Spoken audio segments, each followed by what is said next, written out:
سائنسدانوں کی آنکھیں پھٹی کی پھٹی رہ جاتی ہیں.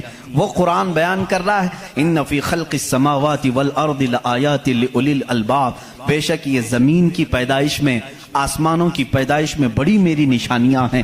اللہ فرما رہا ہے رات کو ہم زائل کرتے ہیں، اسی سے دن نکالتے ہیں. قرآن یہ کہہ رہا ہے وَجَعَلْنَا مِنَ السَّمَاءِ، آسمان سے اللہ تبارک و تعالیٰ نے وَجَعَلْنَا السَّمَاءَ سَقْفًا مَحْفُوظًا، قرآن کہتا ہے ہم نے آسمان کو ایک محفوظ چھت بنایا ہے. قرآن یہ کہہ رہا ہے آسمان اور زمین ملے ہوئے تھے، ہم نے دونوں کو پھاڑ کر کے الگ کر دیا اور دونوں کے منہ کھول دیا. یہ قرآن اس زمانے میں کہہ رہا ہے. علم فلکیات جس کو آسٹرونومی کہتے ہیں، علم ارضیات جس کو جیو فزک کہا جاتا ہے، زمین کے معاملات، آسمان کے معاملات جاننے والا اس زمانے میں کوئی نہیں. اس وقت قرآن کہہ رہا ہے آسمان و زمین ملے ہوئے تھے، ہم دونوں کو پھاڑ دیے، ہم نے ان دونوں کو پھاڑ دیا اور دونوں کے منہ کو کھول دیا. اب کا سائنس کہتا ہے زمین و آسمان کو دیکھنے کے بعد ایسا لگتا ہے کہ یہ گیلیکسی میں ملا ہوا ایک سیارہ تھا اور یہ پھر زمانے کے بدلتے بدلتے آسمان الگ ہو گیا، زمین الگ ہو گئی. اب کا سائنس یہ کہتا ہے. اور پھر یہ بند نہیں ہے جیسے ہماری چھت بند ہے، اوپر سے پانی ڈالو تو نیچے کچھ نہیں آئے گا، نیچے کے فرشی بھی بند ہے، نیچے زمین سے کوئی چیز یہاں مسجد میں نہیں نکلے گی. سائنس اب یہ کہہ رہا ہے آسمان میں جگہ جگہ سوراخ ہیں، منہ کھلا ہوا ہے، زمین میں بھی جگہ جگہ سوراخ ہیں، دکھنے والے نہیں، یہ کھلا ہوا ہے. اس کا مطلب میں بھی سمجھ نہیں پایا تھا، آسمان کھلا ہوا ہے، زمین کھلا ہوا، منہ کھلا ہوا ہے، کیا مطلب؟ کہا کہ اللہ تعالیٰ جب چاہے آسمانوں پر پانی ڈالے تو اپنا منہ کھولتا ہے، بارش برستی ہے، اور زمین کا منہ کھلا ہے. اس کا مطلب یہ ہے تم جہاں پر بھی جتنی گہرائی میں بھی زمین کے بیج ڈالو، اس کا منہ کھلا ہے، وہ سینہ پھاڑ کر باہر آتا ہے. اگر زمین بند ہوتی تو کوئی چیز زمین سے باہر نہیں نکلتی، زمین سے کوئی چیز باہر نکلتی ہے، اس کا مطلب ہے کہ ان کے منہ کھلے ہوئے ہیں. سائنس نے اب بھی کہا کہ آسمان کا منہ کھلا ہوا ہے، زمین کا منہ کھلا ہوا ہے. قرآن کس ماحول میں نازل ہوا ہے؟ جب سائنس کا وجود نہیں.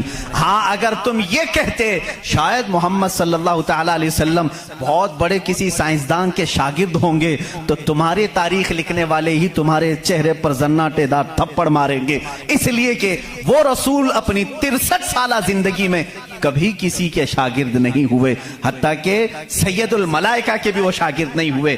قرآن یہی کہہ رہا ہے زمین کی پیدائش میں، آسمان کی پیدائش میں میری نشانیاں ہیں. عزیزان گرامی اب میں وہ نشانیاں گناؤں بہت طویل وقت درکار ہے. کبھی آپ نے محسوس کیا کہ آسمان اللہ کی نشانی ہے؟ اللہ کی نشانی ہے. دیکھیں یہاں سب سے بڑی بات قرآن میں کئی جگہوں پر یہ بات آئی ہے افلا تتدبرون، افلا یتدبرون، افلا تعقلون، افلا تتفکرون. اس کا مطلب ہوتا ہے کیوں تم غور و فکر نہیں کرتے، کیوں تم سوچتے نہیں، کیوں تم تحقیق نہیں کرتے، ریسرچ نہیں کرتے. رب تعالیٰ بار بار یہ فرما رہا ہے. یہ کس کے لیے ہے؟ میں ان لوگوں کے لیے کہتا ہوں جو ایک خدا کو چھوڑ کر کروڑوں کے سامنے جھک رہے ہیں. میں ان سے کہتا ہوں تم سوچتے کیوں نہیں؟ کون ہے تمہیں پیدا کیا ہے؟ کون ہے جو تمہیں بنایا ہے؟ قرآن دعوت دے رہا ہے ان کو سوچنے کی. میرا یقین یہ کہتا ہے جو بھی انسان اس کائنات میں ہے اللہ نے اسے اتنی عقل ضرور عطا کی ہے کہ اگر وہ سوچنے پر آ جائے تو اپنے رب تک ضرور پہنچے گا. اگر وہ غور و فکر کرنے پر آ جائے تو جھوٹے خداؤں کو چھوڑ دے گا. ایک صحابی ہیں حضور صلی اللہ تعالیٰ علیہ وسلم پر ایمان لانے کے بعد وہ کہتے ہیں حضور ایام جہالت میں ہمارے سے 2 ایسے معاملات ہوئے، ایک واقعہ یاد کرتا ہوں تو رونا آتا ہے اور ایک واقعہ یاد کرتا ہوں تو ہنسی آتی ہے. جہالت میں ہم کچھ ایسے کام کرتے تھے اسلام لانے سے پہلے کہ ایک واقعہ ایسا ہے کہ ہم رو پڑتے ہیں یاد آتی ہے تو، اور ایک واقعہ ایسا ہے کہ وہ یاد آتی ہے تو ہنس پڑتے ہیں. حضور نے پوچھا وہ دونوں کیا ہیں؟ انہوں نے کہا جہالت میں جب ہمارے گھر بیٹی پیدا ہوتی تو ہم اس کا گلا مروڑ کر دفن کر دیتے تھے. ہم نے اپنے ہاتھوں سے کئی بچیوں کو دفن کیا، وہ جب بھی یاد آتا ہے تو رو پڑتے ہیں، رونا آتا ہے. ہنسی کس بات پر آتی ہے؟ وہ کہتے ہیں ہم جب سفر پر نکلتے تھے تو ہمارے جو خدا ہوتے تھے ان کو آٹے کا بنا لیتے تھے. ہم ویسے تو مٹی کا بناتے ہیں اور پھر پانی میں ڈبوتے ہیں. ان کی ذریت آج بھی موجود ہے. عرب والوں میں اگر میں بیان کروں کہ ہاتھوں سے خدا بنائے جاتے ہیں تو انہیں یقین نہیں آتا. ہندوستان والوں کو بہت جلدی یقین آئے گا. تو وہ صحابی کہتے ہیں ہم آٹے کے بناتے تھے. ان کے جو خدا ہوتے تھے وہ آٹے کے بناتے تھے، کیونکہ مٹی کا پتھر کا اٹھا کر لے کر جانے میں بوجھل ہوتا تھا، وزن ہوتا تھا. اتنے بڑے خدا کو کہاں لے کر کے گھومتے رہے. وہ صحابی کہتے ہیں ہم آٹے کا بنا کر لے جاتے. پھر ہنسی کس بات پر آتی ہے؟ کہتے ہیں اگر سفر میں زیادہ بھوک لگتی کبھی اس کا ہاتھ توڑ کے کھا لیتے تھے، کبھی اس کا پیٹ کاٹ کے کھا لیتے تھے، کیونکہ آٹے ہی کا تھا. آج بھی لوگ کرتے ہیں، شکر کا بناتے ہیں. بہرحال تو وہ صحابی کہتے ہیں مجھے ایام جہالت کی یہ باتیں یاد آتی ہیں تو میں ہنس پڑتا ہوں. خیر میں اور تفصیل میں نہیں جاؤں گا. عزیزان گرامی، غور و فکر کرنے کی جس کے اندر عادت ہوگی وہ انت وشواس، صرف پھیلے ہوئے بے یقینی پر ایمان نہیں لائے گا. آج بھی بہت سارے ایسے نیوٹرل قسم کے لوگ ہیں جو مسلمان نہیں ہیں، میں جانتا ہوں ان کو. وہ خود آئیڈل ورشپرز نہیں ہیں، وہ خود اس بات کا انکار کرتے ہیں کہ اپنے ہاتھوں سے بنائی ہوئی چیز کی عبادت کیسے کی جائے. ہم اس پاور کو مانتے ہیں جو ہماری آنکھوں میں نہیں آتا مگر ہم سب کو دیکھ رہا ہے. ایسے لوگ بھی ہیں. ہاں اگر کوئی اس طرح کا موحد ہے، وہ اللہ کی وحدانیت کو تسلیم کرتا ہے تو اس کے ہدایت کی بھی امید ہے. میں یہ کہہ رہا تھا آسمانوں اور زمینوں میں اللہ نے فرمایا میری نشانیاں ہیں. غور و فکر کرنا چاہیے. نشانی کیسے؟ پوری دنیا کے بہت ترقی یافتہ سائنس سے میرا یہ چیلنج ہے،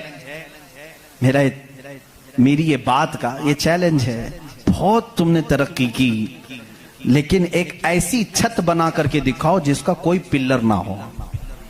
ہوا میں چھت قائم کر کے دکھاؤ، اور وہ بھی اتنی موٹی ہونی چاہیے، اتنی موٹی کہ جس کے بارے میں حضور اکرم صلی اللہ علیہ وسلم نے فرمایا کہ اس کی موٹائی 500 سال اگر کوئی گھوڑا دوڑے تو طے نہ ہو پائے. وہ آسمان کی موٹائی. میں اتنی موٹائی کی بات نہیں کرتا ہوں. 1 کلومیٹر چوڑی ہی کوئی بنا کر کے دکھاتے ہیں. سائنس ہمارا بہت ترقی کر چکا ہے، نہیں بنا سکو گی. لیکن کائنات کی اس پوری زمین پر اللہ رب العزت نے ایک چھت ہمارے سروں پر رکھی ہے، اور سب کو معلوم ہے وہ چھت کیسی ہے، بغیر پلر والی. کہیں اس کو ستون دیکھا آپ نے؟